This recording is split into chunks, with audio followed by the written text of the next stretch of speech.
درود پاک پڑھیں اللہم صلی علی سیدنا و مولانا محمد وعلی آل سیدنا و مولانا محمد بارک وسلم صلاۃ و سلام علیک یا رسول اللہ صلی اللہ تعالی علیہ وسلم۔ آج سے انشاءاللہ جو بیان ہوگا وہ نماز کی شرطوں کے تعلق سے ہوگا۔ نماز کی جو شرطیں ہیں وہ بہت اہم ہیں۔ شرط یہ سمجھ لیجیے کہ ضروری چیز ہے، مطلب اس کے بغیر نماز ہوگی نہیں۔ جیسے کہ ہم آپ کو ایک مثال دیں، اگر مکان بنانا ہو تو اس کے لیے اینٹوں کی، بجری کی، ریتی کی، سریا کی، اس کی ضرورت پڑے گی۔ کوئی یہ دعویٰ کرے کہ میں اس کے بغیر مکان بنا سکتا ہوں تو ایسا نہیں ہو سکتا، کیونکہ مکان بنانے کے لیے ان تمام چیزوں کی ضرورت پڑتی ہے، تبھی مکان بن کر کے تیار ہوتا ہے۔ اسی طریقے سے نماز صحیح ہونے کے لیے ان مذکورہ چیزوں کی ضرورت پڑتی ہے، جو کہ ہیں 6 ہیں۔ ان 6 چیزوں کے بغیر نماز اس کی ہوگی ہی نہیں۔ اگر ان 6 چیزوں میں کوئی ایک چیز بھی نہ پائی جائے تب بھی اس کی نماز نہیں ہوگی۔ یہ اہم ضروری ہیں، اگر یہ نہ پائی جائیں تو پھر نماز بھی نہیں ہوگی۔ انسان کتنی بھی سجدے کر لے، کتنی بھی رکوع کر لے، اگر یہ چیزیں نہیں پائی گئی تو نماز نہیں ہوگی۔ ان میں پہلی چیز کیا ہے؟ سب سے پہلی چیز آتی ہے طہارت۔ طہارت کہتے ہیں پاکی کو۔ اب پاکی کس کی ہونا چاہیے؟ جو کپڑے ہم لوگ پہنے ہیں، چھوٹے ہوں یا بڑے ہوں، ان کا پاک ہونا ضروری ہے۔ ہمارے بدن کا پاک ہونا ضروری ہے۔ جس جگہ ہم نماز پڑھ رہے ہیں اس جگہ کا پاک ہونا ضروری ہے۔ جس مصلی پر یا جس چادر پر یا جس تخت پر ہم نماز پڑھ رہے ہیں ان کا تمام کا پاک ہونا ضروری ہے۔ اگر یہ ناپاک ہوئیں تو ہماری نماز نہیں ہوگی۔ خاص کر کے ہمیں اپنے کپڑوں کا یہ دھیان رکھنا چاہیے کہ کچھ مخصوص کپڑے جو ہمارے ناپاک ہو جاتے ہیں تو وہ ہم جو ہے تمام کپڑوں میں شامل نہ کر کے دھوئیں، بلکہ اس کو الگ دھوئیں۔ کبھی کبھی ایسا ہوتا ہے کہ بے احتیاطی میں ہم لوگ کیا کرتے ہیں کہ جو پاک کپڑے تھے وہ تو تھے ہی، اور جو ناپاک کپڑے تھے وہ پاک کپڑوں میں دھونے کے بعد وہ پاک کپڑے بھی کیا ہو جاتے ہیں؟ ناپاک ہو جاتے ہیں۔ تو خاص طور سے ہم اس چیز کا دھیان رکھیں، کیونکہ نماز کے لیے ایک شرط یہ بھی ہے طہارت، یعنی کپڑوں کا پاک ہونا۔ دوسری اس کی شرط ہوتی ہے ستر عورت۔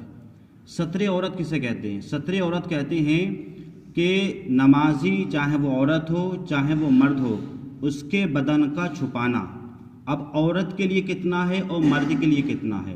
عورت کے لیے مرد کے لیے جو ہے وہ یہ ہے کہ ناف سے لے کر کے، ناف جو عام زبان میں ٹنڈی بولتے ہیں ہم لوگ، ناف سے لے کر کے گھٹنوں کے نیچے تک اس کا ہر وقت چھپانا یہ فرض ہے، چاہے وہ نماز کے اندر ہو چاہے وہ نماز کے باہر ہو۔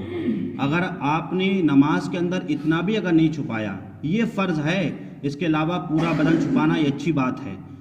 اب یہاں خاص مسئلہ ہم یہ بیان کر دیں، آپ نے دیکھا ہوگا کہ ٹونڈی سے لے کر کے ناف کے نیچے تک چھپانا نماز کے اندر یہ شرط ہے۔ اب جب آپ پینٹ یا شرٹ اگر پہنیں اور جب آپ حالت رکوع میں آتے ہیں تو پینٹ نیچے جاتی ہے اور شرٹ اوپر جاتی ہے، تو ظاہر سی بات ہے جو جز اور جو حصہ نماز کے اندر چھپانا شرط تھا وہ حصہ کھل گیا۔ اب جب کھل گیا تو ظاہر سی بات ہے اس کی نماز نہیں ہوگی۔ اس لیے بڑے افسوس کی بات یہ ہوتی ہے کہ ہر گھر میں اور ہر انسان، ہر نوجوان کے پاس ایسا نہیں ہے کہ 10-20 جوڑی اس کے پاس کپڑے ہوتے ہیں، لیکن افسوس کی بات یہ ہوتی ہے کہ ہم لوگ ایک کرتا پاجامہ صحیح طریقے سے نہیں سلا پاتے تاکہ اس کو پہن کر کے صحیح طریقے سے نماز ادا کر سکیں۔ کیونکہ ہم لوگ پینٹ پہن کے جب نماز ادا کرتے ہیں تو ظاہر سی بات ہے جب حالت رکوع میں پینٹ نیچے ہو جاتی ہے، شرٹ اوپر چلی جاتی ہے، تو ہمارا جو پیچھے کا جو پیٹھ کا حصہ ہے وہ ظاہر ہو جاتا ہے، کھل جاتا ہے۔ تو اس لیے یہ بھی شرط ہے کہ اگر کھل گئی تو ہماری نماز نہیں ہوگی، اس لیے چھپانا مرد کے لیے۔ اب عورت کے لیے کتنا چھپانا فرض ہے؟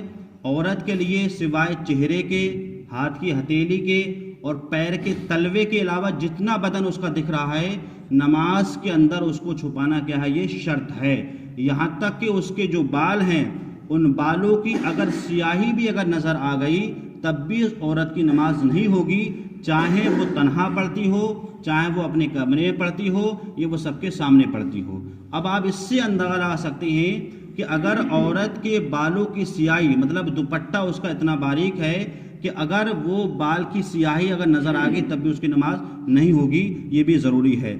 تیسری شرط ہے استقبال قبلہ۔ استقبال قبلہ کہتے ہیں کہ قبلے کی جانب رخ کر کے نماز پڑھنا۔ اگر کوئی انسان بھول کر کے، اگر اس کو معلوم نہیں ہے، سفر میں ہے، ٹرین میں ہے، پلین میں ہے یا جہاز میں ہے، کہیں یہ معلوم نہیں ہے، تب تو یہ ہے مجبوری کے تحت اس کی نماز ہو جائے گی، لیکن جان کر کے اگر وہ قبلے کی سمت منہ نہ کر کے دوسرے سمت نماز پڑھے تب بھی اس کی نماز نہیں ہوگی۔ چوتھی شرط ہے وقت، یعنی وقت کے اندر نماز پڑھنا۔ اگر کسی انسان نے وقت سے پہلے نماز پڑھ لی، یہ وقت نکال کر کے نماز پڑھ لی، تب بھی اس کی نماز نہیں ہوگی۔ اللہ نے 5 وقت کی جو نماز فرض کی ہے اور اس کا جو ٹائم مقرر کیا ہے، جو ہم نے گزشتہ بیان کیا تھا، اسی کے اندر نماز پڑھنا یہ کیا ہے؟ ضروری ہے۔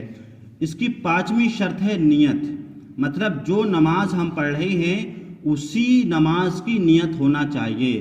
اب نیت نام ہے دل کے ارادے کا، زبان سے نہیں۔ اگر کہ کوئی شخص ظہر کی نماز پڑھنے آیا اور زبان سے اس کے اثر نکل گیا تو اس کی نماز ہو جائے، کیوں؟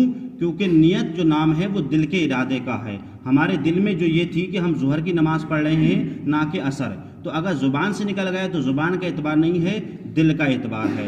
اور 6ٹھی جو شرط ہے وہ ہے تحریمہ۔